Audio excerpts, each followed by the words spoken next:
शालिनी की उम्र लगभग 28 साल की हो चुकी थी, लेकिन अभी तक उसकी शादी नहीं हुई थी। शालिनी के मम्मी पापा सरला और महेश जी ने कभी उसकी शादी के लिए कुछ ज्यादा कोशिश भी नहीं की।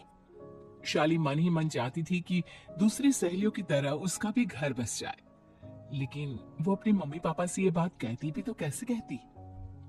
माँ जानती है, मेरी सहेली है ना शीतल, उससे बेटी हुई है, बड़ी प्यारी बच्ची है उसकी। अरे ये तो बहुत अच्छी बात है। उसकी शादी भी तो 4 साल पहले हो गई थी ना। अब क्या करो बेटा, चाहते तो हम भी यही है कि तुम्हारी शादी हो जाए, लेकिन कोई अच्छा लड़का मिलता ही नहीं। कोई बात नहीं मम्मी पापा, मैं जानती हूँ आप मेरे लिए बहुत अच्छा रिश्ता ढूंढना चाहते हैं। अभी मेरी इतनी उम्र भी तो नहीं हुई है। अच्छा शालिनी बेटा, क्या है ना, मेरे पास नई साड़ी नहीं है और मुझे किटी पार्टी में जाना था, तो इस महीने तेरी तनख्वाह आ जाए तो एक नई साड़ी दिलवा देना बेटा। और बेटा मेरा मोबाइल भी थोड़ा पुराना हो गया है, 6 महीने से इसी को काम में ले रहा हूँ। एक नया मोबाइल ला देना बेटा। हाँ हाँ मम्मी पापा। और माँ, आप तनख्वाह की चिंता क्यों करती हैं? साड़ी तो मैं आपको कल ही दिलवा दूंगी। और रही बात आपकी मोबाइल की, तो मैं आज शाम को ही ऑफिस से लौटते वक्त ले आऊंगी। अरे भगवान सबको तुम्हारे जैसी बेटी दे, कितना ध्यान रखती है अपने मम्मी पापा का। पापा, आज आप दुकान ही जा रहे हैं क्या?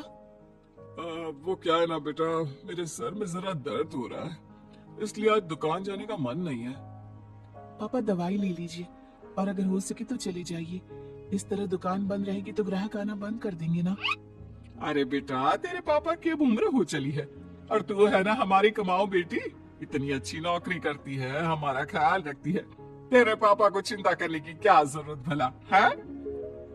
ठीक है पापा, आप अपना ध्यान रखिए, मैं ऑफिस से लौटते वक्त आपका फोन ले आऊंगी। और माँ, आपकी साड़ी हम कल लेकर आएंगी। शालिनी के जाने के बाद क्या करे? शालिनी के लिए सच में कोई लड़का ढूंढकर उसकी शादी करवानी है क्या? अरे पागल हो गई हो क्या? वो शादी करके इस घर से चली गई तो हमारे खाने के लिए पैसे कहाँ से आएंगे? जानती हूँ वैसे भी आपको ना दुकान पर जाने में, काम करने में आलस आता है, अच्छे से पहचानती हूँ आपको। हाँ तो क्या हुआ, बेटी नौकरी करती है, जब बच्चे माँ बाप की कमाई पर मजाक कर सकते हैं तो क्या माँ बाप बच्चों की कमाई पर थोड़े दिन चैन से जी नहीं सकते? अरे वो तो हम जी रहे हैं ना, देखा ना हमारी बेटी एक ही बार में हमें मोबाइल और साड़ी दिलाने के लिए कैसे फट से तैयार हो गई। एक दिन सरला की एक पड़ोसन अपने भतीजे का रिश्ता लेकर सरला के घर आती है। सरला बहन, ये मेरा भतीजा है प्रशांत, इसके लिए रिश्ता ढूंढ रही थी बहुत दिन से। अचानक से तुम्हारी बेटी का ख्याल आया, इतनी सुंदर और अच्छी नौकरी वाली लड़की है, मुझे तो बहुत पसंद है। और तुम्हारे पसंद करने से क्या होता है? मेरी बेटी को भी तो तुम्हारा भतीजा पसंद आना चाहिए ना। हाँ हाँ, ऐसा थोड़ी ना कि तुम्हें हमारी लड़की पसंद आ गई और हमने रिश्ता कर दिया। मेरा भतीजा बहुत बड़ी कंपनी में जॉब करता है। अंकल जी, मैंने आपकी बेटी को देखा है और वो मुझे बहुत पसंद है। हाँ हाँ, तुम्हें तो पसंद है, लेकिन हमें भी तो उससे एक बार पूछना पड़ेगा ना। तो बुलाइए ना शालिनी को, उससे पूछ लेते हैं कहाँ है वो। ऑफिस गई है और उसको आने में अभी देर लगेगी। लेकिन तभी शालिनी ऑफिस से आ गई। ये लीजिए, शालिनी भी आ गई, अब आमने सामने ही बात कर लेते हैं। आओ आओ शालिनी बेटा, इससे मिलो, मेरा भतीजा प्रशांत प्राइवेट कंपनी में अच्छी जॉब करता है। अब बेटा, तुम्हें ये लड़का पसंद है क्या? देखो बेटा, सोच समझ कर हाँ करना, तुम्हारे ऊपर कोई जबरदस्ती नहीं है। मम्मी पापा, प्रशांत की जॉब और उसकी बातें सुनकर मुझे तो काफी अच्छा लगा, मैं उससे शादी करने के लिए तैयार हूँ। ये लो, सारा मामला यहीं के यहीं निपट गया, लड़का और लड़की राजी हैं, तो अब हमें क्या। सरला की पड़ोसन और प्रशांत वहां से चले जाते हैं। अगले दिन, क्या हुआ मम्मी पापा, आप इतने उदास क्यों लग रहे हैं? वो क्या है ना बेटा, तुमने शादी के लिए हाँ कर दी उस लड़के के साथ। तो क्या हुआ माँ, उस लड़के में कोई खोट है क्या? आपको वो पसंद नहीं? अरे नहीं नहीं बेटा, जिसमें तुम्हारी खुशी उसमें हमारी खुशी, हमें भी लड़का पसंद है। तो फिर क्या बात है, अगर कुछ भी है तो आप मुझे बता सकते हैं। तुम्हारी माँ ये सोच सोच कर परेशान है कि तुम्हारे बाद हमारा क्या होगा। तुम हमारी इकलौती बेटी हो, हमारा बुढ़ापा कैसे कटेगा? अब बेटा हम अपने बारे में सोचकर तुम्हें जिंदगी भर शादी करने से रोक तो नहीं सकते ना। जाओ तुम अपनी जिंदगी में खुश रहो, हमारा क्या है, जैसे तैसे जी लेंगे। हाँ बात तो सही है बेटा, कैसे भी करके मैं दुकान का काम कर लूंगा, तुम और प्रशांत शादी करके खुश रहो। अपने माँ बाप की बात सुनकर शालिनी काफी दुखी हो जाती है। उसे लगने लगता है कि वाकई में उसकी शादी हो जाने के बाद उसकी माँ और बाप का ख्याल कौन रखेगा, और यही सोचकर वो एक दिन प्रशांत से मिलती है। देखो प्रशांत, तुम मुझे बहुत पसंद हो, लेकिन मैं चाहकर भी तुमसे शादी नहीं कर सकती। अरे क्या हुआ शालिनी, क्या तुम मेरी किसी बात से परेशान हो? नहीं नहीं प्रशांत, मैं अपने माँ बाप की इकलौती संतान हूँ। अगर मैं भी शादी करके घर से चली गई तो उनका ख्याल कौन रखेगा, उनका खर्चा कौन उठाएगा?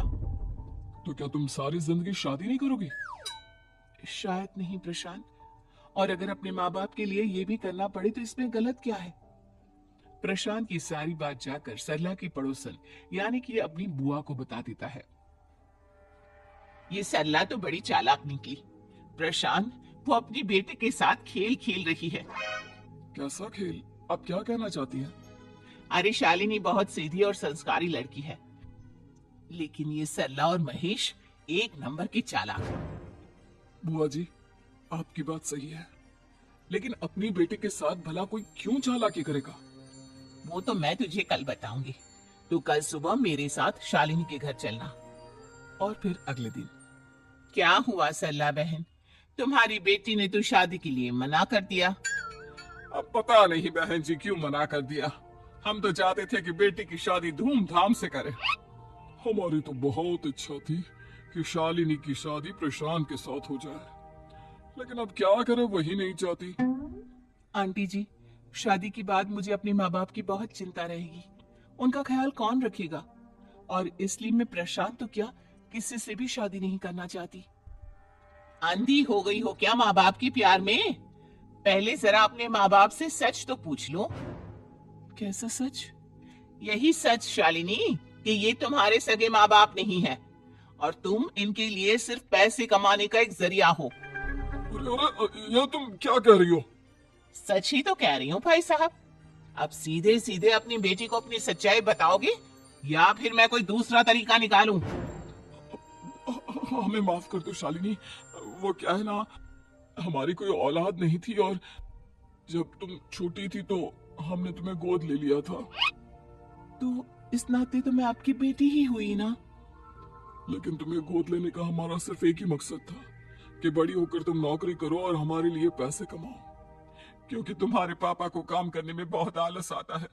और ये सच है कि हम ही नहीं चाहते थे कि तुम्हारी कभी भी शादी हो। कोई बात नहीं मम्मी पापा, आपने मुझे गोद लिया, पाल पोस कर बड़ा किया। भले ही उसके पीछे आपका कोई भी इरादा सही, लेकिन मैं आपकी बेटी हूँ। शादी तो मैं प्रशांत के साथ कर लूंगी, लेकिन उसके बाद भी जिंदगी भर आप दोनों का ख्याल रखूंगी।